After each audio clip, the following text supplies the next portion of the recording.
Hey everybody, and welcome back to tourism.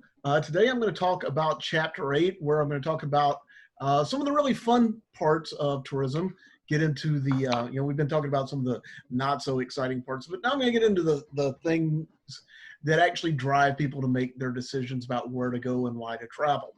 So we're going to talk about attractions, entertainment, tourism draws, recreation, stuff like that. Chapter 8, we're jumping ahead a little bit. So the fun stuff. The fun stuff. And I have Julia Lemire here with me, and she's going to help out.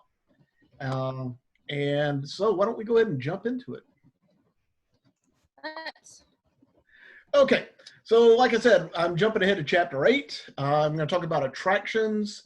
And probably my favorite thing about attractions to keep in mind is that the attractions are the reason we travel.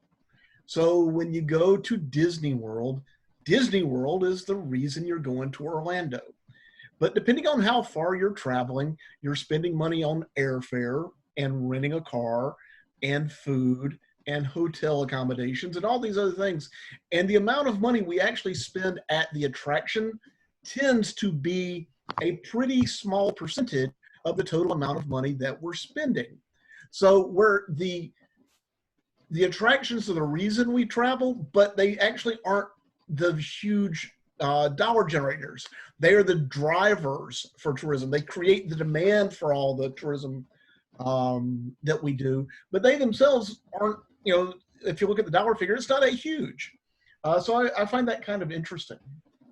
So we're going to talk about theme parks. We're going to talk about gaming a little bit, which is a lot of fun. We'll talk about some public and commercial recreation facilities, and we'll talk a little bit about shopping as an attraction. Because for a lot of kind of like the Mall of America.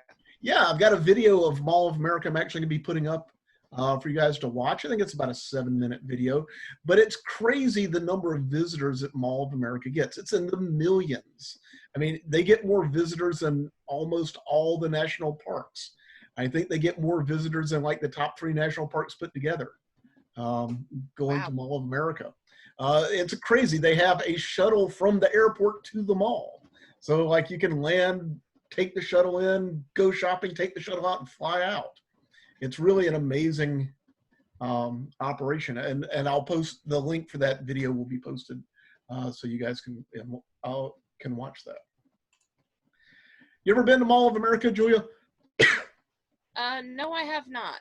Okay. I think the craziest place I've been to was Disney. Okay. We'll talk about a lot of different attractions here. So again, I've got the picture of the big wheel about what tourism is. And, tourism is this weird mix of all these different things.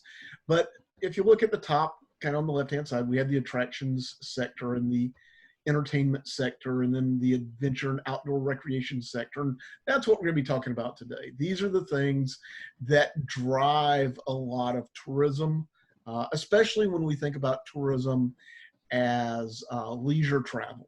Now, when we talk about business, that's a different issue. When we talk about traveling for fun, these are the things that people travel for fun. So, like I said, they are the mainsprings in that this is the reason why people travel is for these attractions.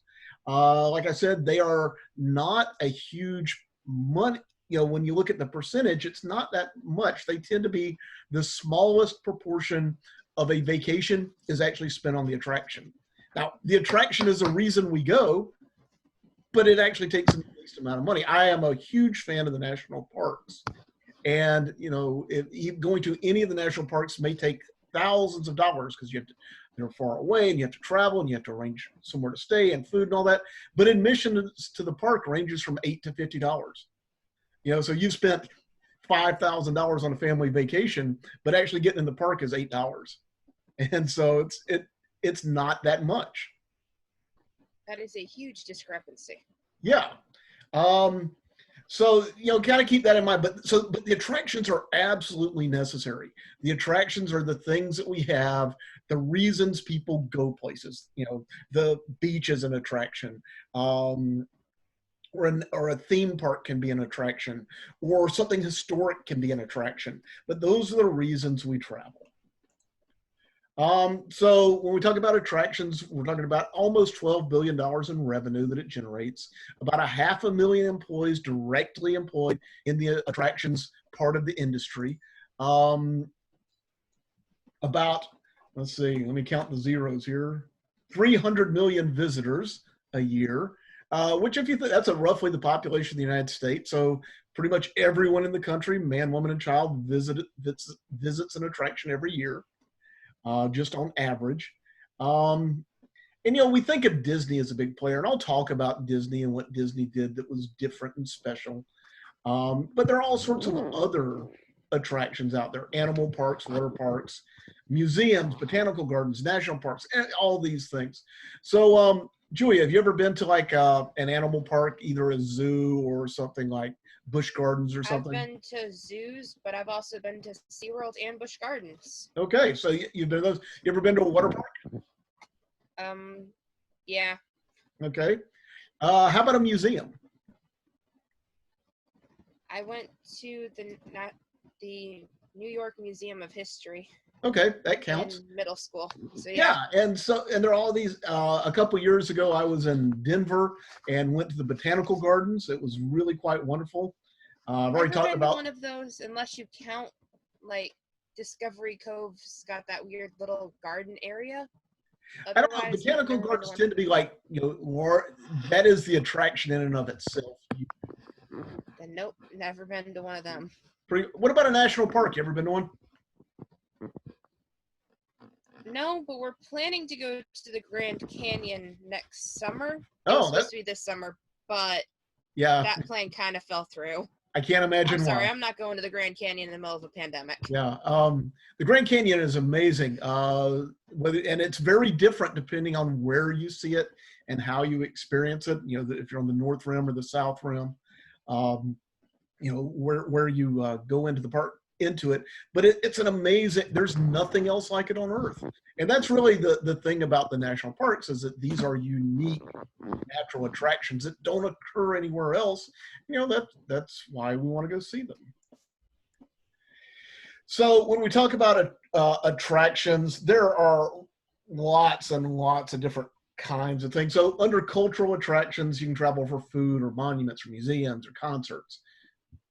Or sports. And sports could be a cultural attraction, it could be a recreation attraction. We have natural attractions.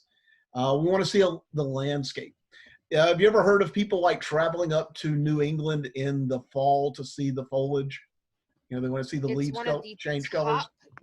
10 things to see in your lifetime is the foliage changing in the fall in Boston. Yeah. And so but if you think that's just a natural landscape, and people travel for me, it was just an everyday occurrence for the first 10 years of my life. I'm like, I didn't see what was, it was beautiful, but I didn't see what was so special about it. Right. I understand what you're talking about exactly. Because I was actually, when I was a little kid, I lived on St. Simons. I was born here. And so until I moved back, people go, oh, we're going to go to the beach. It's like, okay. It's like, and I grew up there. I don't get it, but okay, if you want. You didn't see the great appeal. If I wanted to go see these leaves change all different colors, and I'm like, I moved down here, and I'm like, yeah, I see the appeal because they stayed green all year. Yeah, we have 2 seasons. We have summer and Christmas, and that's it. Basically. Yeah, so for events, all sorts of events, from trade shows. And it's funny, some trade shows are so big and are so spectacular that they're open to the public, for the public to attend to see the trade show. So this is an industry show, but people come in and watch. So things like the Detroit Auto Show and the traveling auto shows, CES, which is a consumer electronic show, they're like that. Religious events can be attractions. So anything from like a traveling road show all the way up to going to Mecca. All sorts of festivals, shrimp and grits, music festivals, all those sorts of things. The number of events is hard to completely encapsulate. Recreation, and this can be both passive and active. So maybe it's like, I want to go somewhere where I can go skiing, or I want to go somewhere where I can do water sports, or it can be passive. I want to go sightseeing. And then in entertainment, I want to go to a theme park. I want to go to a casino. I want to go to a special movie theater. You know, people travel to see the IMAX movie theaters. There are all sorts of things. You know, this is kind of the broad overview. So I'll talk about the entertainment into things, and I'm going to start out talking about theme parks and amusement parks. They really kind of flow together, and I'll talk about casinos a little bit as well. So theme parks have been around since, maybe the late 1700s. And it started out with what were called pleasure gardens. And this is mostly a British invention, but it kind of spread through the world. And the reason it was a British invention is because the Britain got into the industrial. Professor, you're fading in and out. We can't hear you. Oh, okay. Is that better? We got up to where you said pleasure gardens, then you kind of cut out. Oh, now it's telling me my internet connection is unstable. Okay. I'm sorry, not trying to cut you off. No, that's okay. Can you hear me now? No? Still can't hear you. Okay. You're starting to come back. Gotcha. Okay. Am I there? You're here. Okay. Sorry about that. But, you know, like 30 seconds of you just not there, and then people are going to try to figure out what you're saying. Yeah. So I think where I left off was pleasure gardens. Pleasure gardens. So pleasure gardens started out in Britain, and they started there for a historical reason of Britain was the first really sort of industrialized nation. They were the first nation that had cities with factories. The rest of the world caught up pretty quickly, but they were the first to experience people moving from the country to cities, and they had these large centralized populations, but people want to experience nature. So one of these was called Vauxhall Gardens. And so this was a place where people could go either for free or for just a pittance, you know, a tiny amount of money. They could go to these places and experience kind of stylized nature. So it's like nature, but better. You know, where they've planted and everything's attractive, and there are garden paths and all this. And then after a while, with people going to visit them, and you could do like boat rides through them and stuff, that it's like, well, people want to go here and spend the day and hang out. They're going in to picnic. So they started selling food and drinks. And then they started providing concerts and entertainment. And so now we're getting closer to kind of the modern idea of a theme park where we have a reason for going there. They're going to see the nature, they're going to see the plants and the expositions, and then they're going to get food and drink, and they're going to get other entertainment too. So theme parks evolved into amusement parks and things like that. But as we move forward, they become kind of an established part of society. And they're big in America. So, you know, talking about American theme parks, we did things like Coney Island in New York was an early one, 9 miles from Manhattan. So same idea. We have this large centralized population, people living in New York, they need entertainment. So just 9 miles away at the end of the trolley ride is Coney Island. And so you can go there. At first it was a beach resort, but yeah, beach is kind of boring. Well, why don't we put in a merry-go-round? And why don't we put in a Ferris wheel? And why don't we put in some shows? And why don't we put in a boardwalk? And eventually it's a theme park. And so by the 1870s, over 50,000 people a day were visiting Coney Island, which is pretty huge. And it had bathhouses, it had theaters for vaudeville, it sold beer and food, there were dancing, there were sideshows, there were hotels. So at this point, in a lot of ways, it's pretty similar to what we think of as a tourism attraction now. It has all these things. Going a little bit further forward, another kind of idea where we're kind of forming what the idea of a theme park is in 1893, we get the World's Columbian Exposition in Chicago, which they built a gigantic, I guess, fake city is the best way to describe it. They built this architectural wonder for the exposition. so they created rivers, and so then you could take boat rides, and they created all this fake architecture, which is, if you think about a place like Disney or Universal Studios, is kind of what it is. It's this fake architecture. It looks like other things, but it's put in this place. But the real center point of the Columbian Exposition was the Ferris wheel. And it's kind of hard to imagine how big this Ferris wheel is for scale. But if you look at the cars that are going around on it, each of those cars is like the size of a train car. So Dang. yeah, that's like, each one of those is like the size of a classroom.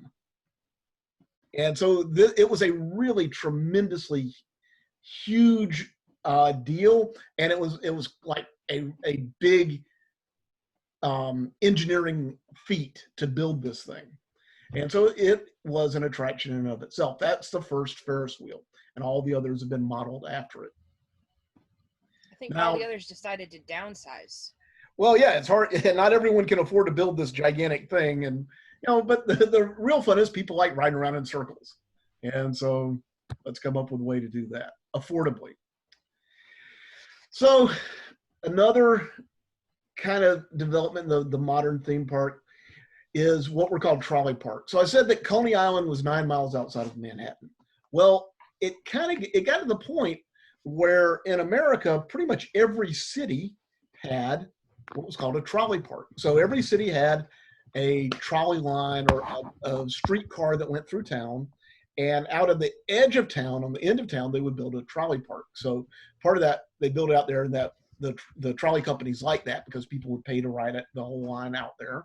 And so here you start getting things like the log rides, and you're getting themed entertainment. And these were really popular. This was the form of American entertainment for about 40 years. So what you have to keep in mind is most of the place did not have electric lights. There was no TV. There was no radio. So what did people do for entertainment? Well, let's go to the park. And so they would go to the park because it would be out on the edge of town. And these things really, their golden age was 1920 to 1929. So at that point, there are 1,500 of these parks in the United States. That's a crazy number to think about. That means there are 50 states. That means that every state had at least 30 of these, on average.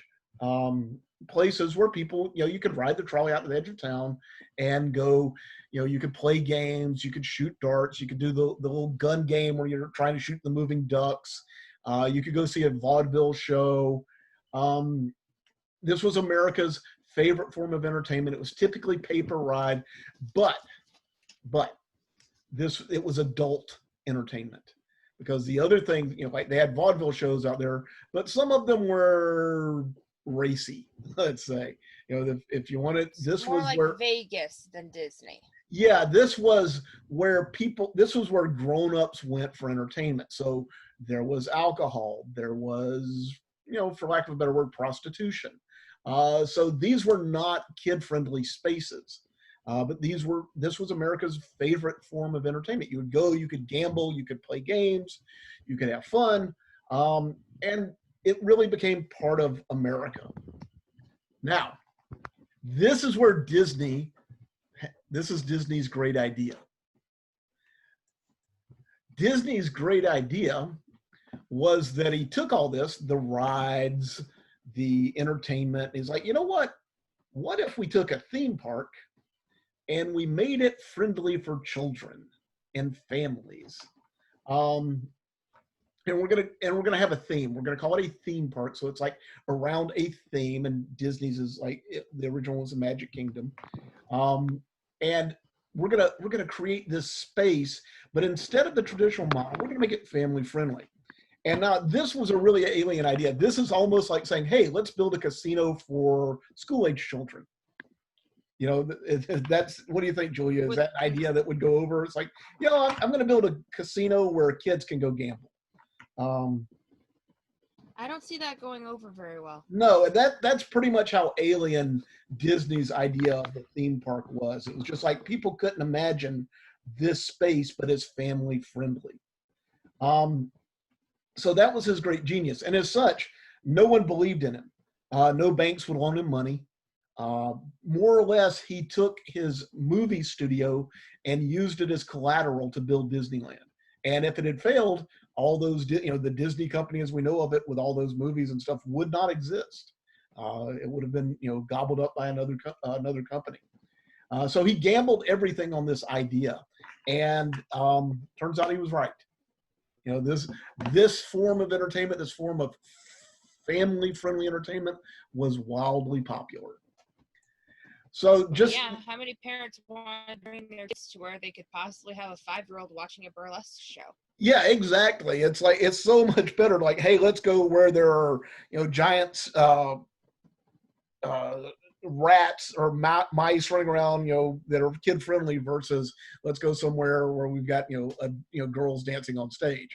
And so, it was a success. It was a huge success, and made a lot of money. And just to give you some idea of what we're talking about, this industry that he created, we can look at the numbers here, and this is, I think, from 2008. So it's a few years out of date, and 2020 numbers don't count because who knows what 2020 is going to be like. But you can look at, it's an outlier year. What's that? 2020 is definitely an outlier year. Yeah, absolutely. So, like the Magic Kingdom, for instance, had 17 million visitors. Disneyland in Anaheim, California had 16 million visitors. And so the numbers are just absolutely huge for the number of people that are visiting this annually. Very successful idea, and one that went against conventional wisdom. And went against conventional wisdom. But I don't know about you, Julia, but for me, I have a hard time imagining. It's like, why wouldn't you support the idea of a theme park? It seems so obvious. And, I can't imagine a world where that wouldn't make sense. But it was just different times. And because of the culture at the time. Yeah, it was just no one had ever done it, and so no one could imagine it. So theme parks. Uh-oh. Looks like I'm losing my internet again. Can you hear me? I'll warn you if you completely cut out. Okay, just wave your hands or something, or yell at me, or whatever it takes. So yeah, I'm recording this during at least where I am on the island right now, we're in and out of a storm. So theme parks. Over here it's just raining. Yeah. So theme parks, they tend to be family vacations, so more people go. If you go to a theme park, you're like, most people fly, and you're likely to rent a car. So again, you're gone. I'm gone. Can you hear me at all? You're back, and you're fading out, but okay. Can you hear me? I can hear you now. Okay, I'm going to get to the end. It's starting to feel like that Verizon commercial. Yeah, I'm going to get to the end of this section on theme parks, Julia, and call it a day. And then I'm going to record the other half myself so that we don't have this issue. Okay. Can you hear me? You're going to what? Oh, so what I'm going to do, Julia, is I'm going to record the rest of the part on the theme park with you. I'm going to finish that section. Okay. And then we'll just stop there, and I'll record the rest of the lecture myself so that we won't have to worry about the connection. Okay? Okay. I'm sorry. I kind of ended up inadvertently choosing a really bad day. No, it's quite all right. I mean, it's fine. We'll get the first half done. I'll do the second half myself. So okay. what I was saying, I aim to do this to you. Yeah, it's okay. So what I was saying is they tend to spend more money because we fly, we rent cars. They tend to be longer than an average vacation when we go to a theme park. A quarter of all visits to theme parks, people going, are over 7 days long. For me, that seems like way too long in a theme park, but some people like them. They tend to be popular all over the world. Does that include travel time? I'd say it's 7 days away from home. Is probably how it's being judged. That makes sense, because usually it takes at least 1 day to get there, 1 day to get back. Right. But I still couldn't spend 5 days in a theme park. I can't imagine one big enough that I could do it. They're popular all over the world, but the thing is, they are competitive, and people get tired of them. They're constantly having to reinvent. So they're constantly having to add new stuff. Now, I say reinvent. You can't get rid of your old stuff because people still want to go do It's a Small World in Disney, but they want to do other things too. They want new stuff. So just some facts about theme parks. They're kind of interesting. The most visited theme park, Tokyo Disneyland. Let's see, the highest. What? What'd you say, Julia? Okay. You froze. Okay. Let's see. Can I you hear can me? hear you now, but you're still frozen. But you can hear me? I can hear you now. Okay. I am going to stop here then, and this will just be, I'll put up this half of the lecture, and then I'll record the other half myself. Okay? Okay. Well, thank you, Julia, for Didn't mean joining to me. choose a stormy day. Yeah, thank you for joining me, and sorry for the technical difficulties. And I'll see you in class tomorrow. Yeah. See you tomorrow. All right. Bye-bye. Bye.